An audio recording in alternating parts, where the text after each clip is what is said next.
विश्व हिंदू परिषद जिला धौलपुर द्वारा पश्चिम बंगाल में हिंदुओं पर हो रहे अत्याचार के विरोध में बंगाल की मुख्यमंत्री ममता बनर्जी की शव यात्रा निकालकर पुतला दहन करते हुए विरोध प्रदर्शन किया गया और विरोध स्वरूप महामहिम राष्ट्रपति के नाम ज्ञापन भी दिया गया। ज्ञापन के माध्यम से पश्चिम बंगाल में अराजक तत्वों द्वारा हिंदू लक्षित हिंसा और राज्य सरकार की अकर्मण्यता के कारण बड़ी संख्या में हिंदुओं का पलायन और वहां पर हिंदू परिवारों के साथ राजनीतिक द्वेषपूर्ण घटनाओं के विरोध में राष्ट्रपति शासन की मांग की गई और हिंदू समाज के लोगों की सुरक्षा के लिए राज्य सरकार चेते, केंद्र सरकार जागे, ऐसी अपील की गई। जिला मंत्री गिरीश वेद ने बंगाल सरकार को चेताया कि हिंदू समाज जाग गया है, उठ खड़ा हुआ है, धैर्य की परीक्षा नहीं ले वरना गंभीर परिणाम होंगे।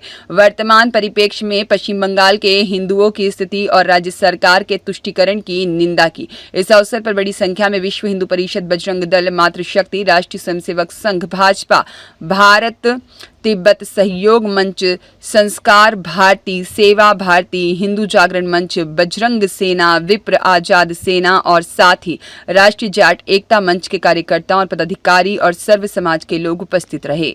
आज हम सभी यहाँ पर विश्व हिंदू परिषद के सदस्य कलेक्टर साहब को ज्ञापन देने के लिए उपस्थित हुए हैं। जो मुर्शिदाबाद में हत्याकांड हो रहा है, हिंदुओं के साथ जो भी अत्याचार हो रहे हैं, उन अत्याचारों के खिलाफ हम ममता बनर्जी सरकार को हटाने के लिए, राष्ट्रपति शासन लागू करने के लिए आज कलेक्टर साहब को हम यहाँ पर ज्ञापन देने के लिए आए हैं। हिंदुओं पर हिंदुस्तान में ही अत्याचार हो रहा है, तो हिंदू जब अपने हिंदुस्तान में ही सुरक्षित नहीं है तो और कहीं कहाँ पर सुरक्षित रहेगा। इसलिए आज हम सभी ममता बनर्जी सरकार को निष्कासित करने के लिए, उनका राष्ट्रपति शासन लागू करने के लिए इकट्ठे हुए हैं। जय श्री राम, जय श्री राम। आज क्या गिरीश कुमार, जिला मंत्री, विश्व हिंदू परिषद धौलपुर। आए दिन अखबार पत्रकार माध्यम से, प्रिंट मीडिया के माध्यम से हम लोग देख रहे थे कि बंगाल सरकार अपनी मनमानी तुष्टीकरण दिन पर दिन आगे बढ़ रही थी। हिंदुओं पर अत्याचार हो रहा था और मॉब लंचिंग करा रही थी। बप के नाम पर यह सब आंदोलन किया जा रहा है और ये स्थिति ऐसी पैदा हो रही है जैसे हिंदुस्तान का बंटवारे की नौबत आ रही है। क्या ये तुष्टीकरण की नीति कब तक चलाएगी ये बंगाल सरकार? अरे ममता बनर्जी, आपको ध्यान आना चाहिए कि ये हिंदू राष्ट्र है, हिंदू राष्ट्र रहेगा, हिंदू राष्ट्र था।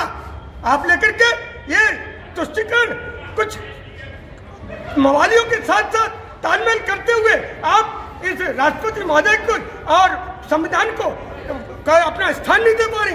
अरे बाबा साहब अम्बेडकर के द्वारा बनाया हुआ जो संविधान था उसकी धज्जियां उड़ाने के लिए तैयार हो गई है। क्या आप राष्ट्र से अलग है? क्या भारत माता की पुजारी नहीं है? कलेक्ट्रेट में काय के लिए आए थे? आज मुर्शिदाबाद में जो अत्याचार हो रहे हैं, हिंदुओं पर जो मॉब लिंचिंग हो रही है और ये बंगाल सरकार ये करवा रही है ममता बनर्जी। हम चाहते हैं कि ममता बनर्जी को बर्खास्त किया जाए। श्रीमान राष्ट्रपति महोदय से हम अपील करने आए हैं जिला कलेक्टर के माध्यम से कि इस ममता बनर्जी को बर्खास्त कर यहाँ पर राष्ट्रपति शासन की अपील करते हैं। आज समस्त हिंदू समाज के द्वारा धौलपुर में जिला कलेक्टर महोदय को एक ज्ञापन दिया गया है। ज्ञापन के माध्यम से राष्ट्रपति महोदय से हमने ये इच्छा जताई है कि बंगाल में जो हिंदुओं पर अत्याचार हो रहा है, जिस प्रकार से हिंदुओं को घर में से खींच के बाहर मारा जा रहा है और उनके जो व्यवसाय है उनको खत्म किया जा रहा है और फिर भी वहाँ की सरकार शांत बैठी हुई है, तो हमारा राष्ट्रपति से आग्रह है, राष्ट्रपति महोदय तुरंत वहाँ राष्ट्रपति शासन लगाए और ममता बनर्जी के खिलाफ उचित कानूनी कार्रवाई करें। अगर भारत सरकार इस काम में निष्फल होती है और कार्य नहीं करती है तो समस्त हिंदू समाज को यह कार्य अपने हाथ में लेना होगा और हिंदू के हितों के लिए हिंदू आगे आएगा और उसके जो कश्मीर में पहले हुआ है वो अब बंगाल में नहीं होने देंगे। जय श्री राम, बंदे मातरम। ब्यूरो रिपोर्ट, देश 24 एक्सप्रेस।